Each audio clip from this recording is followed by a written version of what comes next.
Hello D students, एक बार फिर से आप सभी लोग का टारगेट गुरुकुल में स्वागत है। बात करें आप लोग के गोरखपुर विश्वविद्यालय की काउंसलिंग प्रोसेस के बारे में, तो आप लोग को मैंने आज गया था जब मैंने एडी बिल्डिंग यानी एडमिशन डिपार्टमेंट बिल्डिंग में, तो आपको शॉर्ट वीडियो बना के पहले ही आपको मैंने बता दिया था कि सारी चीज़ें आपको सिस्टमेटिक वे में बता दी जाएंगी। ठीक है, तो आप लोग परेशान ना हो, जो भी इन्फॉर्मेशन रहेगी, जो भी आपकी समस्या रहेगी, उसका समाधान यहाँ पे एकदम बारीकी से किया जाएगा। ऐसा नहीं कि हवाई में आए कुछ भी आपको अपडेट दे दिया और चला गया, ऐसा नहीं है। पहले यहाँ पे मैं भी चाहता तो आपको सारी चीज़ें बता सकता था, मुझे पता था पहले से, लेकिन कन्फर्मेशन के लिए भाई हर साल प्रोसेस चेंज होता रहता है, तो वो सारी चीज़ें एक बार डिपार्टमेंट में जाकर बात कर लिया जाए सामने से, उसके बाद आपको बताया जाए तो काफ़ी अच्छा रहता है।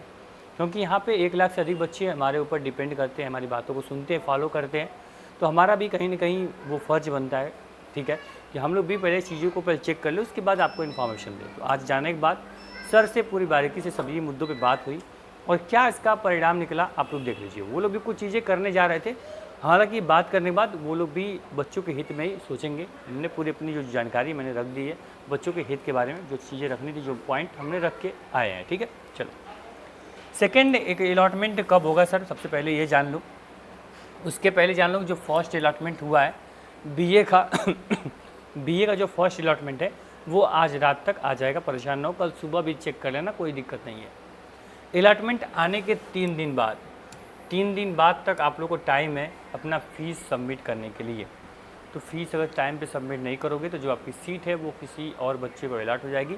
फ़ीस जितना जल्दी हो आप सबमिट कर लीजिए, ठीक, जितना फ़ीस दिखा रहा है। दूसरी चीज़ सर फीस सबमिशन में ये भी है, किसी बच्चे को एफिलेटेड कॉलेज भी अलॉट हो गया, ठीक है, एफिलेटेड कॉलेज आपको अलॉट है, वहाँ पे आपको बोल रहा है सर कि 1000 पेमेंट करने के लिए, और आपको अपग्रेड का ऑप्शन नहीं आ रहा है, ठीक। तो इस चीज़ को ध्यान देना सर आप लोग, अगर आपको अपग्रेड करना होगा तो विश्वविद्यालय में क्लियर ये नोटिस लगी थी, मैंने गया था डिपार्टमेंट में, तो ये नोटिस आपको ऑनलाइन नहीं भेजी गई। मैंने सर से बोला कि सर कोई नोटिस हो तो आप हमारे पास भेजते हो, लेकिन इस नोटिस को आपने हमारे यहाँ नहीं दिया, तो इसलिए बच्चों को ये चीज़ें पता नहीं। देखो हमने गया था बोर्ड पे ना, मैं आपको कैमरे के सामने ला कर दिखा देता हूँ। देखो यहाँ पे ये दिख रहा है, यहाँ पे हो सकता है आपको क्लियर ना दिख रहा हो, इस नोटिस में क्लियर यही लिखा गया था, ठीक है, कि जब आप फीस पेमेंट कर दोगे, यानी जब आप 1000 रुपये पे कर दोगे, उसके बाद आपको अपग्रेड का ऑप्शन आएगा, उसके बाद आप अपग्रेड सेलेक्ट करोगे तो आप ऑटोमेटिक अपग्रेडेशन में चले जाओगे, ठीक है। फिर जब सेकेंड राउंड की आपकी क्या होगी, सेकेंड राउंड का अलॉटमेंट जब होगा उसमें आपको दिखाएगा कि आपकी पहली चॉइस दूसरी चॉइस मिली है या नहीं मिली है, ठीक। इसको आप ध्यान में रखेंगे। तो कुछ चीज़ें ऐसी होती हैं जो कि ऑफिशियल तौर पे आने के बाद ऑफलाइन तभी मिल पाती हैं, उसके लिए टारगेट गुरुकुल की पूरी टीम आपके लिए यहाँ बैठी हुई है। आपको गोरखपुर नहीं आना है, आपको सीधे यहाँ पे क्लास अटेंड करने, डॉक्यूमेंट वेरिफिकेशन करवाने ही आना है, बाकी सभी समस्याओं का समाधान यहाँ बैठे ही हम लोग कर देंगे, ठीक। चलो क्लियर है कि जिसको मान लो एफिलेटेड कॉलेज अलॉट हुआ, उसकी चॉइस नहीं मिली है, वो पेमेंट करेगा, उसके बाद फिर उसको अपग्रेडेशन का ऑप्शन आएगा, अपग्रेड कर देगा, फिर अपग्रेडेशन में चला जाएगा। पहला मुद्दा हो गया।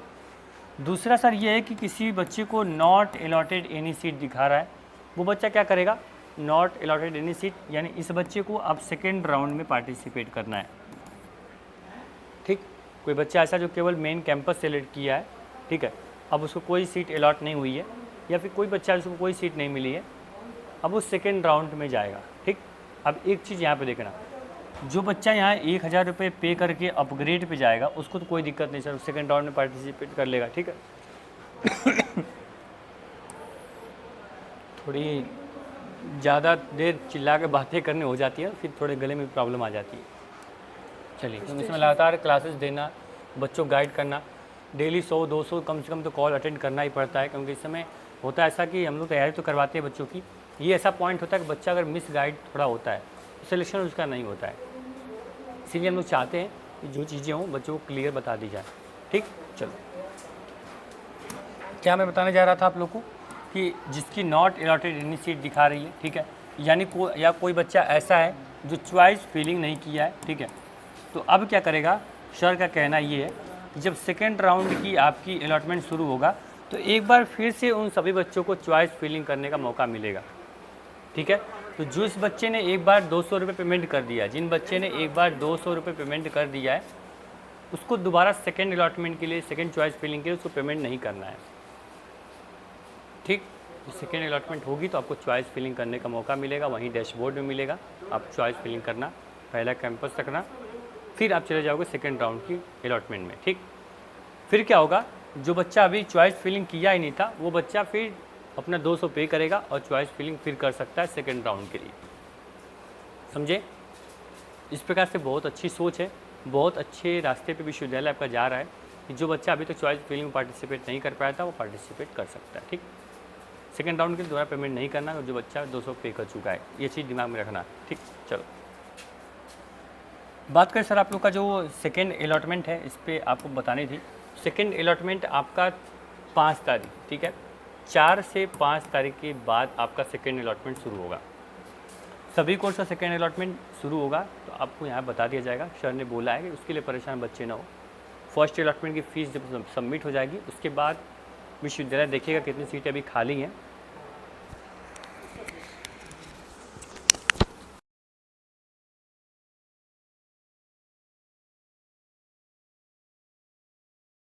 सॉरी, उसके बाद क्या करना है कि विश्वविद्यालय देखेगा भाई कितनी सीटें खाली हैं, फिर उसके बाद आपका सेकेंड अलॉटमेंट शुरू कर देगा, ठीक।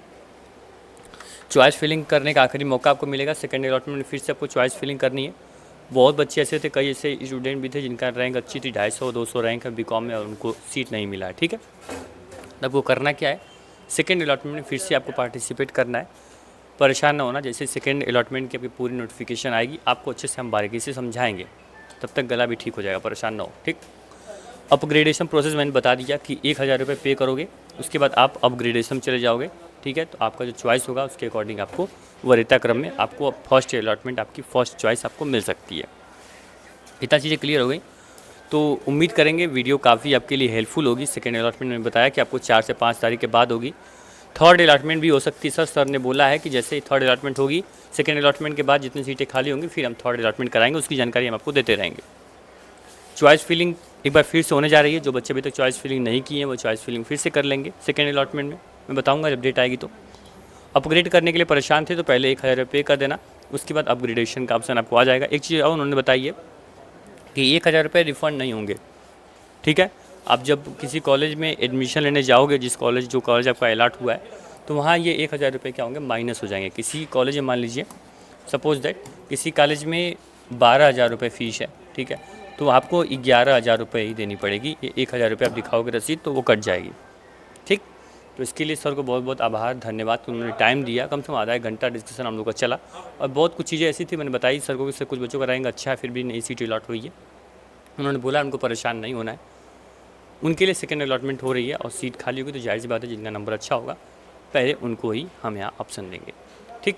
तो थैंक यू सो मच। जिनका कोई सीट अलॉट नहीं हुआ और फिर से चॉइस फिलिंग का आप मौका मिलेगा सेकेंड अलॉटमेंट में, उसको पेमेंट नहीं करना है, इस चीज़ को ध्यान रखना, ठीक। तो थैंक यू सो मच, मिलते हैं नेक्स्ट वीडियो में। कोई भी अपडेट इन्फॉर्मेशन आएगी आपको बताएंगे।